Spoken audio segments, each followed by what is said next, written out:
Hey, everybody. I have the book here called Something Happened in Our Town, and it's a child's story about racial injustice. This is written by Marianne Solano, Marietta Collins, and Anne Hazard, and it's illustrated by Jennifer Zivoyne. Take a look at that cover. There's a glare from the lights on this. Something happened in our town.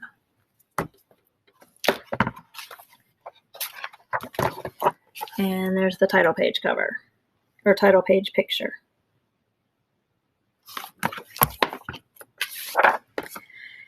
Something bad happened in our town.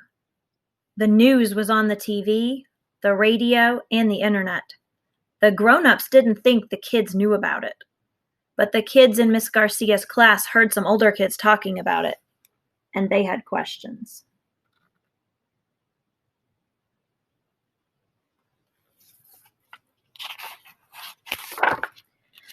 After school, Emma asked her mother, "Why did the police shoot that man?" "It was a mistake," said her mother. "I feel sad for the man and his family." "Yes, the police thought he had a gun," said her father. "It wasn't a mistake," said her sister Liz. "The cops shot him because he was black." Emma was confused. "He's brown, not black," she said. Some black people have dark brown skin and some have light brown skin," Emma's father explained.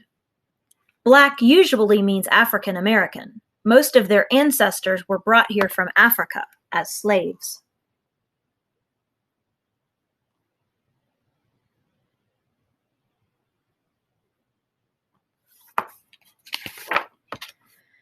"I know what a slave is," said Emma.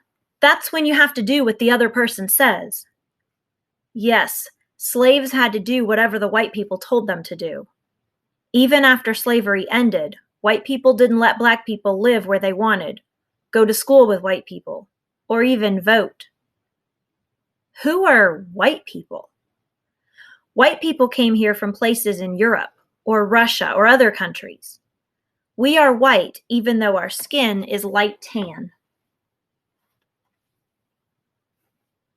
Do you see the outline in this picture? It's the continent of Africa.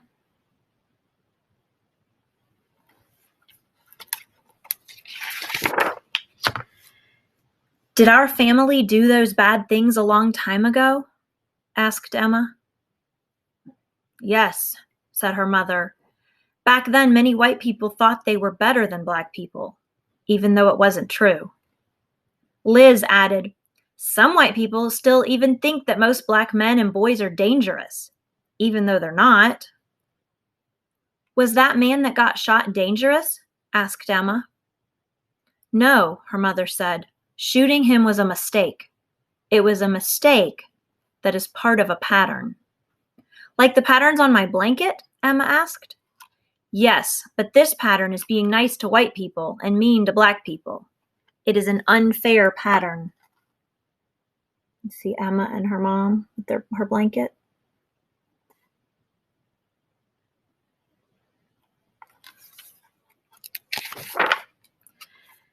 "Suppose you had a birthday party and invited everyone in your class except the black kids," her mother said. "How would the black kids feel?" "They'd be sad," said Emma, "or mad." "And you would be missing out because you never know who is going to be your best friend," said Liz. "And you can help others to be fair," said her mother. "Like telling Anna to stop teasing Ling about her name?" asked Emma. Her mother gave her a hug. Yes, just like that.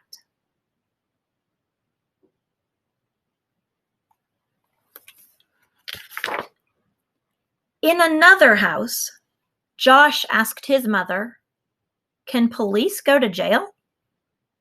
"Yes," said his mother. "Why do you ask?"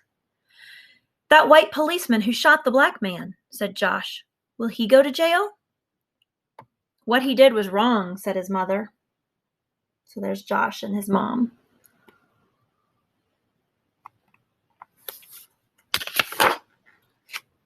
"But he won't go to jail," said his father. Why not? Asked Josh. Cops stick up for each other, said Josh's brother Malcolm, and they don't like black men. Josh was confused. Why not? Some policemen are even black. You're right, said his mother. Uncle James is a police officer, and so is my friend Kenya. There are many cops, black and white, who make good choices, said his father. But we can't always count on them to do what is right.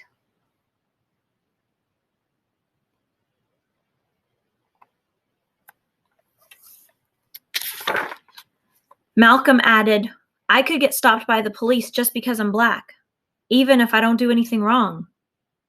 That's not fair, Josh said. What if it was a white man in the car? Would the police have shot him? They probably wouldn't have even stopped the car, said his father. Sometimes white people are treated better than black people, said his mother. But it's not right. Everyone should be treated fairly. Josh's mother gave him a hug. We're proud of who we are.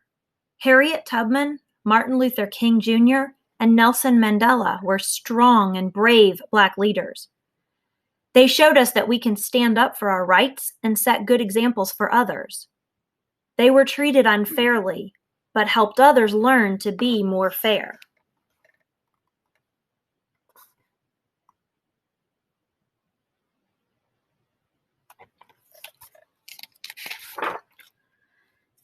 Some people haven't learned yet, said his father angrily.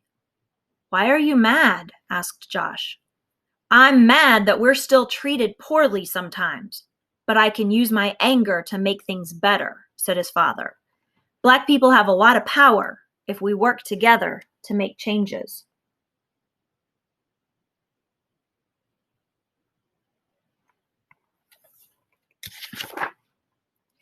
I have power, Josh said, and I'm smart. His father smiled. You're right. His mother added, and you can change people's hearts by sticking up for someone who is not treated fairly.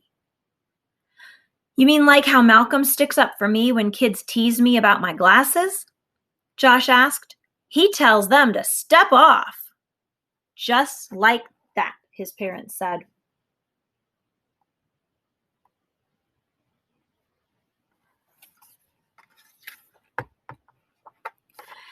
The next day, a new kid joined Emma's and Josh's class.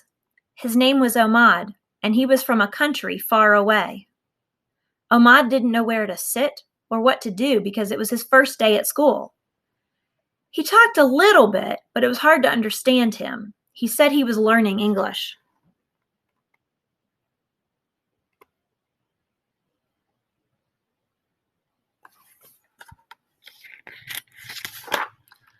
After lunch, the class went outside to play soccer. Daniel and Sophia picked kids to be on their teams. All of the kids were picked to be on a team, except Ahmad. Daniel said Ahmad probably didn't know how to play because he was new. Sophia said Ahmad might not be good at soccer. Josh remembered what his mother said about sticking up for people who are treated unfairly. Emma remembered what her mother said about unfair patterns and birthday parties.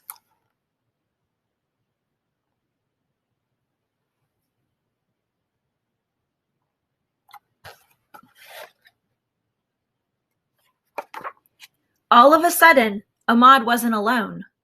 Emma and Josh were leading him to their team. We have enough kids on our team, Daniel said. We don't need him. But Josh was ready. Step off, he said. He's playing. Yeah, said Emma. We don't want to miss out. Remember what Emma's mother said about missing out because you don't know who's going to become your friend? So she doesn't want to miss out on the possibility that Ahmad might be a really good friend. And just like that, Emma and Josh gained a new friend and started a better pattern at their school.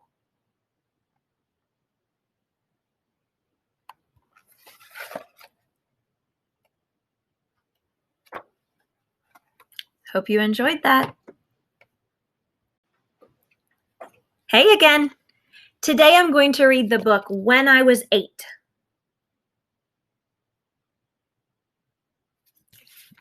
This is written by Christy Jordan Fenton and Margaret Pokiak Fenton, and the art is by Gabrielle Grimard.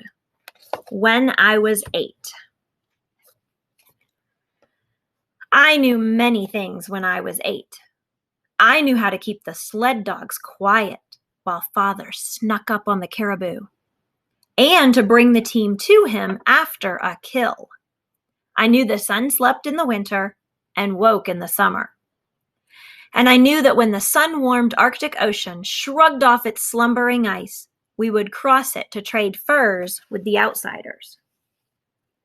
I don't know, are those the kinds of things you knew when you were 8? Seems like she might do some different kinds of things than what we typically do in our culture here. But I did not know how to read the outsiders' books. It was not enough to hear them from my older sister, Rosie. I longed to hear them and to read them for myself. Although I begged like a hungry dog after scraps, Father would not let me go to the outsiders' school like Rosie did. He knew things about the school that I did not. But my name is Uliman, the stubborn stone that sharpens the half-moon ulu knife used by our women. You see the picture of the knife and the stone? So it's very stubborn, and she's named after that, Uliman.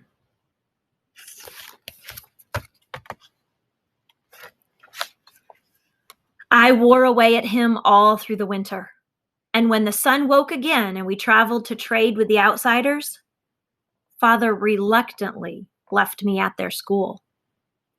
A black-cloaked nun cut my hair. I felt naked as my braids fell to the floor. Stripped of my warm parka, I was made to wear a thin pinafore and scratchy underwear, with stockings too small to stay above my knees.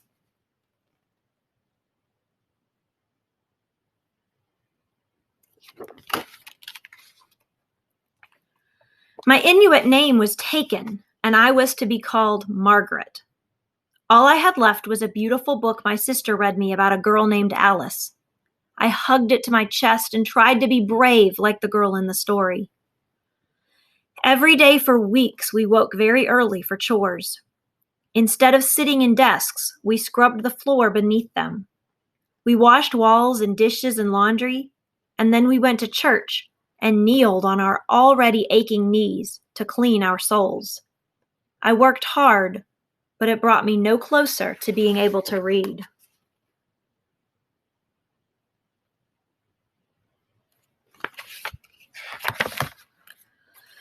When the first skiff of snow returned and my hopes were nearly dead, the kindly head nurse led us to a classroom and told us to be seated. At last, we were going to learn how to read! Behind the teacher's desk sat the nun who had cut my hair. I didn't want her for a teacher, but I sat very tall so she would know I was eager to learn. A few older girls raised their hands, so I did too. The nun laughed and motioned for me to stand and read. Read? I couldn't even speak English. I scowled at her as the other girls giggled. Instead of learning to read that day, I spent the rest of class with my nose in the corner and my stockings slouched down around my ankles.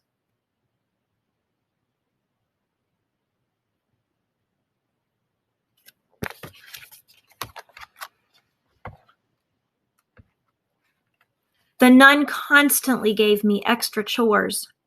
As part of my education, she said. But though my muscles ached from the hard work and I could barely keep my eyes open, she would not wear out my determination. I used every task as an opportunity to learn new words. I studied each letter of the alphabet before I wiped it off the board. I looked at the labels on cleaning supplies and tried to sound out the words. I even studied the writing beneath the pictures in the hall. Think about all the places that you can find words and all the ways she was practicing trying to read. These things improved my reading, but I longed to read an actual book. My book.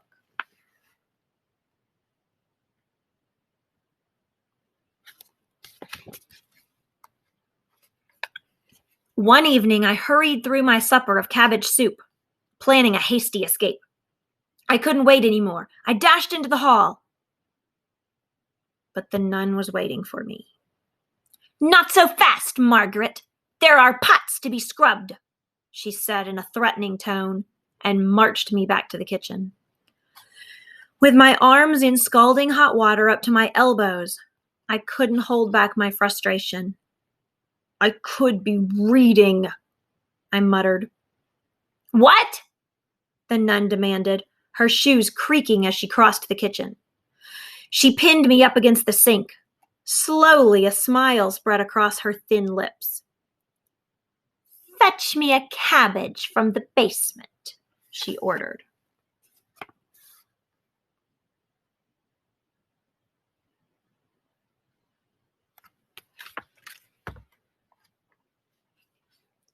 I'd heard of stories of children who disappeared in the dark cavern down in the basement. I descended each step deliberately, hiding my fear.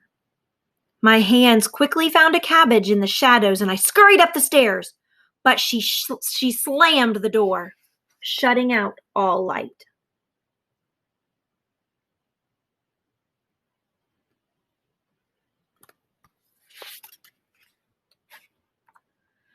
I pulled the handle. It was locked. A scream built up in my chest, but I held it in. I closed my eyes, pulled up my stockings, and breathed deeply until I could feel my father's presence. He wrapped his arms around me in the darkness, and I spelled out my Inuit name to him, whispering, Olemaun.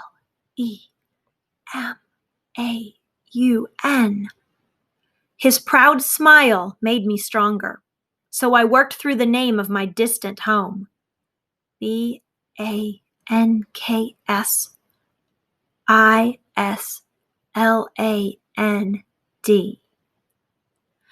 I spelled many things from home, and I was starting on the title of my book, A-L-I, when the door opened. I squeezed past the nun and returned to the sink. Her angry black eyes raised goosebumps on the back of my shaved neck, but she could not make me cry.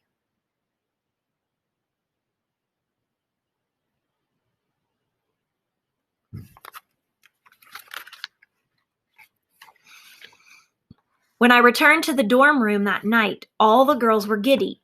Everyone had beautiful new dark stockings. I pulled off my old one, took my place in front of the nun, held out my hands, and closed my eyes. The nun cackled loudly as she handed my pair to me. Laughter instantly filled the room. They're red, I stammered in disbelief. Only circus clowns wore red stockings. I ran to my bed and opened my book. I stared at the letters, holding back the tears, until those letters became words, which grew into a familiar story. I could almost hear my sister's voice reading about the cruel queen, and I let the story carry me far away from the laughter.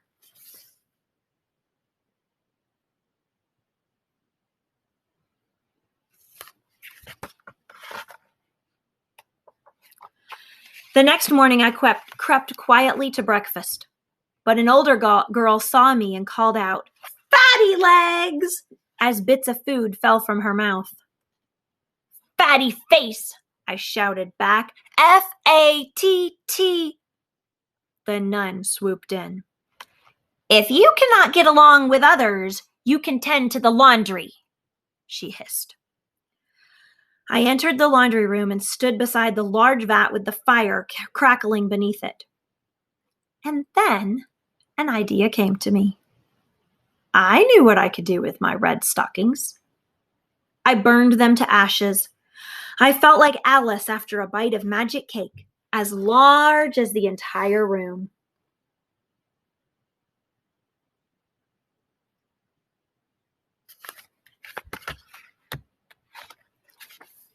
When the nun saw my bare legs, she exploded.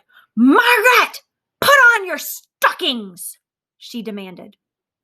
I set my jaw and crossed my arms. "I can't," I said. "Why not?" "I just can't." Her face grew very red, and she ordered everyone to search the room. Like the Queen's henchmen in my book, they scurried around, upturning everything. Books were torn from shelves and blankets off beds. No one was calling me fatty legs now, and no amount of searching would ever bring those stockings back.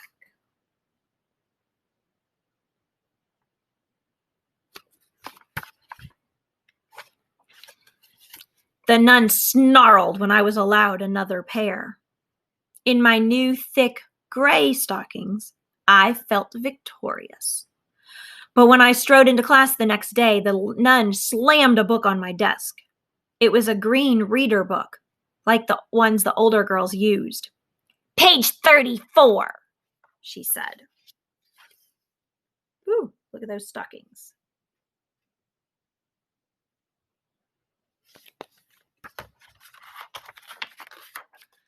She wanted to cut me down to size. I opened the book, nervousness swelling in my throat. I looked at the words and began slowly, twisting my tongue around the consonants and forming my mouth around the vowels.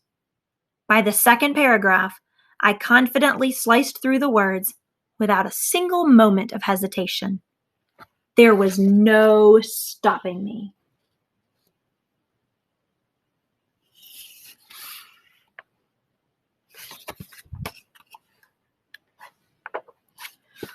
When I finished, I looked up, but the nun was facing the board. "Sit down, Margaret," she said. I felt a great happiness inside that I dared not show. I quietly took my seat. I was Uliman, conqueror of evil, reader of books. I was a girl who traveled to a strange and faraway land to stand against a tyrant like Alice. And like Alice, I was brave, clever, and as unyielding as the strong stone that sharpens an ulu. I finally knew this, like I knew many things, because now I could read.